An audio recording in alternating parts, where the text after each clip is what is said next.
अस्सलाम वालेकुम viewers, welcome to your channel. आज का जो टॉपिक हम डिस्कस करेंगे it is related to social psychology, जिसके अंदर हम बात करेंगे about the concept of correspondence inference theory. Correspondence inference theory को जानने से पहले मैं आप लोगों को बताऊंगी अबाउट द एट्रीब्यूशन थ्योरी, क्योंकि एट्रीब्यूशन थ्योरी बेसिकली कहते हैं ना कि वो एक बेस लाइन या बुनियादें हैं इस थ्योरी की। क्योंकि इसका जो आइडिया है ना वो कुछ हद तक इससे इंस्पायर है और इसी की बेस लाइंस को पकड़ते हुए अपनी न्यू आइडियोलॉजी की फॉर्मेशन की गई है कुछ डिफरेंट फिलासफर्स के थ्रू। अब यहाँ पे अगर मैं एट्रीब्यूशन थ्योरी को इस तरह से मैं कह सकती हूँ कि लाइक कहते हैं ना कि एक इमारत की पहली ईंट, तो इमारत की पहली ईंट एट्रीब्यूशन थ्योरी है और उसके बाद कॉरेस्पॉन्डेंस इन्फ्रेंस थ्योरी की पूरी इमारत उसके ऊपर खड़ी हुई है। तो स्टार्ट करते हैं। बिस्मिल्लाहिर्रहमानिर्रहीम, रब्बी इश्रह ली सदरी व यस्सिर ली अमरी वहलुल उक़दतम मिन लिसानी यफ़क़हू क़ौली। एट्रीब्यूशन थ्योरी प्रपोज की थी हैदर ने इन 1958, जिसके अंदर वो कहता था कि लोग जो हैं इस चीज़ से ज़्यादा कंसर्न्ड होते हैं कि वो देख सकें, वो जान सकें अबाउट द पर्सनल डिस्पोजिशंस। अब पर्सनल डिस्पोजिशन से क्या होगा कि वो देख सकेंगे कि एक पर्सन का बिहेवियर है जो वो उसको अकाउंट कर सकेंगे ना लिटरल मीनिंग कि लाइक वो समझ सकेंगे उसका बिहेवियर किस वजह से परफॉर्म हुआ है। अब इन डिस्पोजिशंस में डिफरेंट चीज़ें आ जाती हैं, लाइक हमारे सारे के सारे कैरेक्टरिस्टिक्स आ जाते हैं और इसके साथ साथ पर्सनैलिटी ट्रेड्स आ सकती हैं, हमारी एबिलिटीज़ आ सकती हैं एंड ऑल अदर डिस्पोजिशंस। ठीक है, तो जो मेन थीम है वो बेसिकली ये है कि हम लोगों के पर्सनल डिस्पोजिशन के बारे में जानना चाहते हैं और उसके हिसाब से हम फिर उनके बिहेवियर को एक नाम या फिर एक इन्फ्रेंस उससे निकालते हैं। करस्पॉन्डेंस इन्फ्रेंस थ्योरी का मकसद बेसिकली ये है कि ये हमें बताती है कि एक पर्सन ने जब उसके सामने बेसिकली नंबर ऑफ़ चॉइसेस हो तो उसमें से वो किसी एक चीज़ को क्यों चूज़ करता है या फिर उसके बिहेवियर करने की वजह क्या थी, जबकि उसके सामने अल्टरनेटिव्स मौजूद हैं। तो उसने एक चीज़ के ऊपर दूसरी चीज़ को क्यों तरजीह दी, उसकी वजह जो है हमें कॉरेस्पॉन्डेंस इन्फ्रेंस थ्योरी बताती है। जो स्लाइड्स मैंने इससे इस्तेमाल किया वो मेरी टीचर की हैं, तो इसमें जो एरर का चांस है वो बहुत ज़्यादा कम है, तो आप इस कंटेंट को इस्तेमाल कर सकते हैं फॉर योर पेपर्स। तो अगर हम इसके बारे में देखें तो जिन फ़िलासफ़र्स ने कॉरेस्पॉन्डेंस इन्फ्रेंस थ्योरी के बारे में हमें बताया था उनका नाम जॉन एंड डेविस था और इन्होंने 1965 के अंदर इस जो हैदर का आइडिया था उसी को मतलब और एक्सप्लेन किया और सिस्टमेटिकली बयान किया। Like Heather, they argue that observer learn mostly from the actor's behavior. उन्होंने हैदर का जो पॉइंट ऑफ व्यू था उसी को लेते हुए बात की कि जो एक ऑब्जर्वर होता है, लाइक मेरे सामने अगर कोई शख्स काम कर रहा है तो मैं उसको देख रही हूँ तो मैं ऑब्जर्वर होंगी और जो शख्स कोई काम या कोई बिहेवियर परफॉर्म कर रहा है वो एक्टर होगा।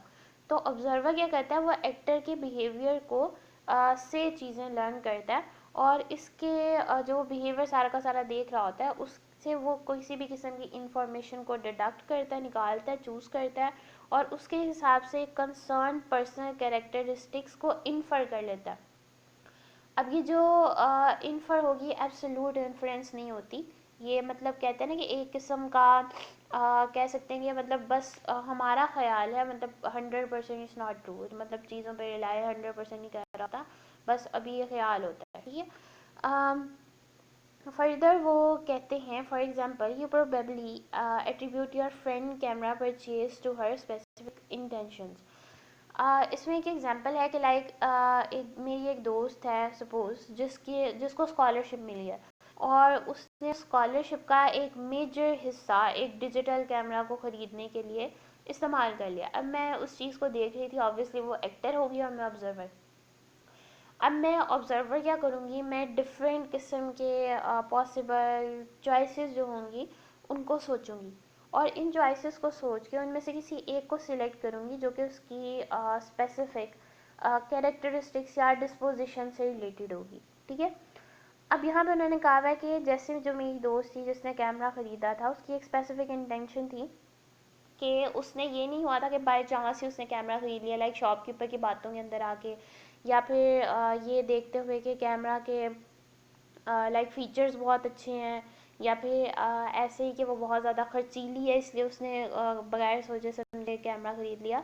इसको देखने की बजाय हम देख सकते हैं कि उसका इंटेंशन क्या है। हम देखेंगे कि उसका जो इंटेंशन टुवर्ड्स फ़ोटोग्राफ़ी है वो काफ़ी ज़्यादा जो है मतलब फ़ोटोग्राफ़ी के अंदर अपना एक इंटरेस्ट रखती है और यही बेसिकली हमारी अंडरलाइन एक डिस्पोजिशन आएगी, जिससे मैं एक इन्फ्रेंस निकालूंगी, एक राय निकालूंगी अपनी, कि मेरी दोस्त को फ़ोटोग्राफी पसंद थी इसलिए उसने कैमरा ख़रीद लिया, काफ़ी ज़्यादा फीचर्स उसको एक रीज़नेबल प्राइस में मिल रहे थे, इसलिए उसने उस सारे को मतलब समझा कि ये एक अच्छी डील होगी और इसको अवेल करना चाहिए, और उसको अवेल करने के लिए उसने कैमरा ख़रीद लिया। तो ये क्या थी, एक मैंने इन्फ्रेंस निकाली जो कि उसके पर्सनल डिस्पोजिशन, यानी कि उसकी जो फोटोग्राफी की तरफ एक पॉजिटिव एटीट्यूड, एक अच्छा एटीट्यूड है, उसके बारे में हमें इंफॉर्मेशन देता है।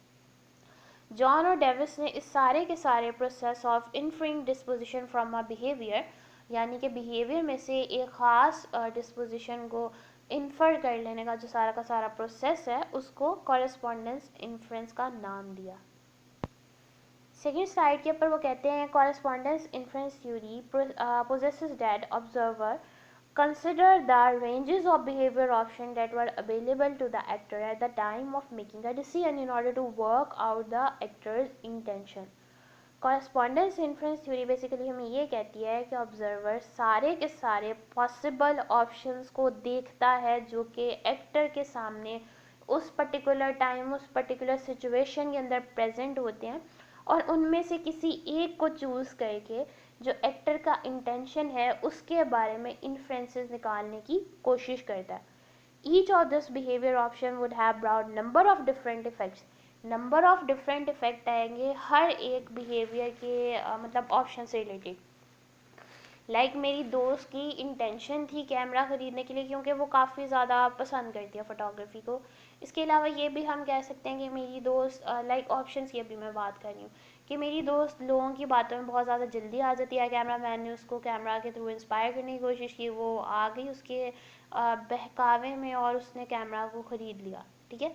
या फिर मैं ये भी कह सकती हूँ कि मतलब एक अच्छी डील मिल रही थी उसको और उसने अवेल करना चाहा और उसने उस चीज़ को ख़रीद लिया। तो ये मेरे सामने तीन ऑप्शंस थी। अब इन तीन ऑप्शंस में से मैं किसी एक को देखूंगी कि डिज़ायरेबल इफ़ेक्ट्स किसके सबसे ज़्यादा सूटेबल होंगे फॉर माय फ्रेंड। तो लाइक अगर मुझे पता हो कि उसको फ़ोटोग्राफी के बारे में बहुत अच्छा एटीट्यूड है, बहुत पॉजिटिव एटीट्यूड है, तो मुझे पता होगा कि उसका इफ़ेक्ट ये निकल रहा था, तो माइट भी पॉसिबल कि ये वाली रीज़न हो कि मेरी दोस्त ने इसलिए ख़रीदा ताकि वो एक मतलब प्रोफेशनल फ़ोटोग्राफ़र बन सके, तो इसलिए उसने प्रैक्टिस के लिए एक अच्छा कैमरा ख़रीद लिया। तो ये क्या है कि मैं उसके इफ़ेक्ट्स की बेसिस के ऊपर उसके बिहेवियर की वजह को तलाश कर रही हूँ, ठीक है। डिफरेंट चॉइसेस में से किसी एक को देख के वजह को तलाश कर रही हूँ। Further, in particular actor are assumed to have select their own on the basis of the effect of the action produces. उन्होंने ये कहा कि ये सिर्फ ये नहीं है कि मतलब ऑब्जर्वर ही इन चीज़ों को देखता है, जो एक्टर है वो भी इसके अंदर मतलब इसी प्रोसेस को देखता है कि मतलब क्या क्या इफेक्ट्स हो सकेंगे। इफ़ेक्ट्स की को एक्सप्लेन करने के लिए मैं एक एग्जांपल को यूज़ करूँगी। लाइक यहाँ पे उन्होंने कहा है कि जैसे जब हमारे ऑब्वियसली कॉलेजेस ख़त्म होते हैं उसके बाद हम यूनिवर्सिटी की तरफ जाते हैं, तो यूनिवर्सिटी के टाइम हमारे पास नंबर ऑफ़ चॉइसेस होती हैं जिसमें से हम पर्टिकुलर वन किसी एक दो को सिलेक्ट करते हैं। अब मैं अगर अपनी एग्जांपल लूँ तो जब मैंने अपना बैचलर्स कंप्लीट किया था, मास्टर्स के लिए मेरे सामने बहुत ज़्यादा वाइड ऑप्शंस थी, जिनमें से पहले मैंने चांदेक को सिलेक्ट किया क्योंकि वो थी लाहौर के अंदर। फिर मैंने उनमें से देखा कि अच्छा ये सब्जेक्ट कौन से पढ़ा रहे हैं, उनमें से मैंने देखा कि अच्छा साइकोलॉजी में मेरा इंटरेस्ट थोड़ा ज़्यादा है, तो कौन सी ऐसी यूनिवर्सिटीज़ हैं जो साइकोलॉजी का प्रोग्राम ऑफर करेंगी तो मुझे वहाँ अप्लाई करना चाहिए। फिर मैंने उन जगहों पर अप्लाई किया, लाइक मैंने 2 यूनिवर्सिटीज़ में अप्लाई किया था और 2 यूनिवर्सिटीज़ में दोनों में मेरा नाम आ गया। अब दोनों में जब मेरा नाम आया तो उस टाइम मेरे सामने फिर एक चॉइस आ गई कि मैं इन दोनों में से किसी एक को सिलेक्ट करूँ। तो फिर मैंने उनमें से एक को सिलेक्ट किया था जो कि पंजाब यूनिवर्सिटी है, और दूसरी को मैंने इसलिए रिजेक्ट किया क्योंकि मेरे सामने 3 चॉइसेस थी जो कि ये जीसी यूनिवर्सिटी थी। तो पंजाब यूनिवर्सिटी को सिलेक्ट करने की वजह ये थी कि ये घर से काफ़ी ज़्यादा करीब है जबकि जीसीयू बहुत ज़्यादा दूर है। दूसरा फ़ी क्राइटेरिया ऑफ जीसीयू काफ़ी ज़्यादा है as compare to the Punjab University, जबकि दोनों गवर्नमेंट की हैं। और तीसरा ये कि पंजाब यूनिवर्सिटी में मेरा जो रैंक था, मेरी जो पोजीशन थी वो ज़्यादा थी, और जीसी में क्योंकि एनटीएस होता है और इसके साथ इंटरव्यू बेस्ड सारा कुछ होता है, तो वहाँ पे जो था मेरी rank as compare to the PU थोड़ी कम थी। तो फिर मैंने इन चीज़ों को देखते हुए फिर पीयू को सिलेक्ट किया कि मुझे वहाँ जाना चाहिए जहाँ मेरी इज़्ज़त भी ज़्यादा हो, जो मेरे घर के करीब भी हो, और इसके साथ साथ मेरे मुझे कोई फाइनेंशियल स्ट्रेन ना पड़े उसकी वजह से, और फाइनेंशियल स्ट्रेन की वजह से फ़र्दर मेरी स्टडी एज सच डिस्टर्ब ना हो। तो ये क्या था कि मैंने डिफरेंट इफ़ेक्ट्स को देखा कि ये मुझे इफ़ेक्ट कर सकते हैं अगर मैं जीसीयू को सिलेक्ट करूँगी, लेकिन अगर मैं पंजाब यूनिवर्सिटी में जाऊँगी तो ये मुझे फ़ायदे होंगे, और उसके हिसाब से मैंने पंजाब यूनिवर्सिटी को सिलेक्ट कर लिया। तो ये जो मेरा बिहेवियर था ये बेसिकली एक ड्राइव हो रहा था from the some factors like, ये तीन मैंने आप लोगों को बताए। तो इन फैक्टर्स की वजह से, इन इफ़ेक्ट्स को देखते हुए मैंने अपनी चॉइस को आल्टर, चेंज, मॉडिफाई, फॉर्म किया। ठीक है। फर्दर फर्दर उन्होंने कहा हुआ है इन रियलिटी एनालिसिस, इसमें बेसिकली हम बात करेंगे क्या ये सफिशेंट है सब कुछ बताने के लिए, मतलब ये थ्योरी काफ़ी है। तो इन रियलिटी आवर एनालिसिस में भी मोर कम्प्लेक्स, पहली बात उन्होंने ये की हुई है कि असल जो हकीकत होती है उसमें ये सारी चीज़ें बहुत ज़्यादा कम्प्लेक्स होती है। लाइक अगर मैं सिर्फ ये देखूँ कि इफ़ेक्ट्स की वजह से मैं मेरा कोई बिहेवियर प्रोड्यूस हो रहा है, तो ये कहना मेरे ख्याल से नामुनासिब होगा, क्योंकि बहुत सारे ऐसे अंडरलाइन फैक्टर्स होते हैं जो चीज़ों को मतलब एक रुख दे रहे होते हैं। तो अगर हम सिर्फ एक की ही बात करें तो मेरे ख्याल से ये काफ़ी नहीं होगा। तो यही बात उन्होंने की हुई है कि ये जो सारी की सारी चीज़ है ये सिर्फ एक पॉइंट ऑफ व्यू पे फोकस करिए, जबकि रियलिटी के अंदर ये सारा का सारा प्रोसेस जो होता है ये बहुत ज़्यादा कॉम्प्लेक्स होता है। फर्दर एक्सप्लेनेशन के लिए आप इन स्लाइड्स को पढ़ सकते हैं। In this theory description, second side पे आते हैं, sorry, although correspondence inference theory was only intended to apply when actors are free to choose the behavior। दूसरी बात उन्होंने ये कही है कि जब ये थ्योरी तब अप्लाई होती है जब जो हमारे पास एक्टर है उसके सामने चॉइसेस हों। लाइक मैंने अगर जो आपको एग्जांपल दी तो उसके अंदर मेरे सामने पहले पूरे पाकिस्तान की, फिर लाहौर की, फिर साइकोलॉजी की, और उसके बाद जो दो थी मेन उनमें से भी किसी एक की, यानी इतनी सारी चॉइसेस थी मेरे पास। तो वहाँ पे तो ये थ्योरी आराम से फिट इन होगी। लेकिन तब क्या होगा अगर मेरे पास सामने चॉइसेस ही ना हो, लाइक मेरा अगर नाम ही किसी एक जगह पर आए, एक ही यूनिवर्सिटी में आए, तो मेरे पास तो कोई चॉइस ही नहीं बची, तो कॉरेस्पॉन्डेंस इन्फरेंस थ्योरी का तो कोई मकसद ही नहीं रहा, है ना। तो वही बात ये यहाँ पे कह रहे हैं कि ये तब अप्लाई होती है जब एक पर्सन के पास सामने चॉइसेस हो, लेकिन जब चॉइसेस ही नहीं बचती तब उस टाइम इस थ्योरी को हम अप्लाई, उसकी इम्प्लीकेशन नहीं हो सकती। फर्दर आता है कॉरेस्पॉन्डेंस बाइसेस। बाइसेस का मतलब होता है तासुब। तो the investigator concluded that the people tend to over estimate personal characters of the behaviour but under estimate situational one. Basically उन्होंने कहा है कि लोग क्या करते हैं, वो जो होते हैं ना पर्सनल कॉजेज ऑफ बिहेवियर, यानी जो हमारे किसी शख्स की ज़ात से रिलेटेड होते हैं, कि उसके कैरेक्टरिस्टिक्स, ट्रेट्स वगैरह से रिलेटेड हो, उसको काफ़ी ज़्यादा ओवर एस्टिमेट करते हैं। मतलब कहते हैं कि ये वजह होगी जो उसकी ज़ात से रिलेटेड हो। लेकिन क्या सिचुएशंस थी, लाइक जैसे भी मैंने आपको यूनिवर्सिटी की बात की, तो वहाँ पे भी मतलब सिचुएशन मेरे चीज़ को जो है वो एक डील कर रही है ना। तो अगर यही बात लोगों को मैं सामने से बताऊंगी तो वो क्या कहेंगे, वो सिचुएशनल फैक्टर को कम देखेंगे as compare to the personal factors. Like वो देखेंगे कि शायद इसको पंजाब यूनिवर्सिटी पसंद थी इसलिए ये वहाँ पे एडमिशन लेने गई, जबकि रीज़न्स उसके पीछे कुछ और हो सकती हैं, कि मेरे सामने कुछ ऐसे सर्कमस्टांसेस या सिचुएशन थी जिसकी वजह से मैंने पंजाब यूनिवर्सिटी को प्रेफरेंस दी। तो ये बेसिकली क्या है, ये बाइसेस आ रही हैं हमारी, जिसकी वजह से हमारे जो रिज़ल्ट होते हैं ये अनप्योरीफाइड हो जाते हैं, सही से एब्सोल्यूट वैल्यू नहीं दे पाते हैं।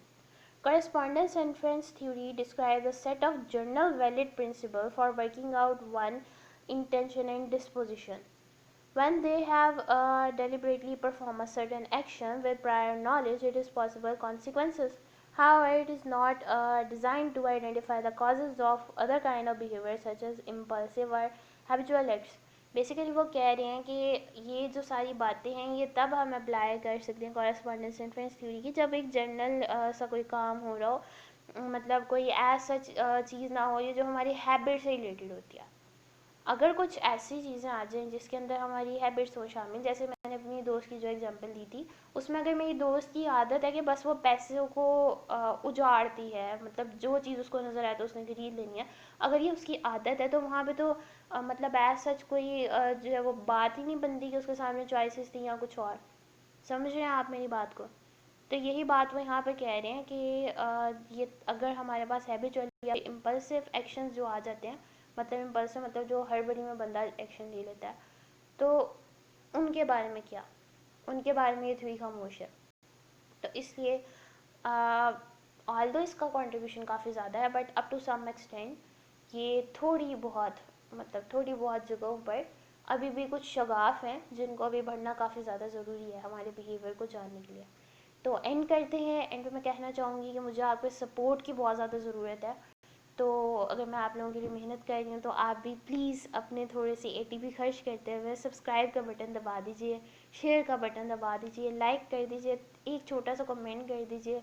जब मेरा दिल नहीं करता वीडियोस बनाने का, तब मैं आपको कमेंट्स पढ़ती हूँ तो मुझे फिर एक एनर्जी मिलती है, तो फिर मैं वीडियो बना देती हूँ।